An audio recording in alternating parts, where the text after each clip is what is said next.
নমস্কাৰ। কবিতাৰ শিৰোনাম গৌৰী, কথা ৰূপজ্যোতি গগৈ, পাঠ দীপশিখা ৰাজকোঁৱৰ।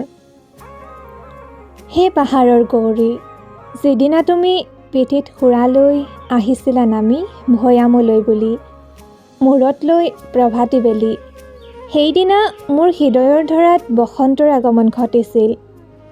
প্ৰস্ফুটিত হৈ উঠিছিল নাহৰ, তগৰ আৰু গৌৰ গোলাপ পাহি। কিবা অজান শিহৰণে যেন মোক বলিয়া কৰিছিল, মতলীয়া বতাহে যেন আমাক দেখি হাঁহিছিল। যৌৱনে জুৰুলি কৰা গ্ৰীষ্মৰ ৰ'দে ধোৱা সঘৰী প্ৰেমিকাক লগ পোৱা বুলি। হে গৌৰিকা, মই যেতিয়া মনৰ কথা তোমাক কৈছিলোঁ খুলি, ডুবন্ত বেলিৰ অন্তিম কিৰণ গাত ছটিয়াই লাজেৰে তুমি গৈছিলা আঁতৰি। লগত লৈ গৈছিলা কাঢ়ি মোৰ মনৰ ধৰাৰ চৰাইৰ কিকিয়নি।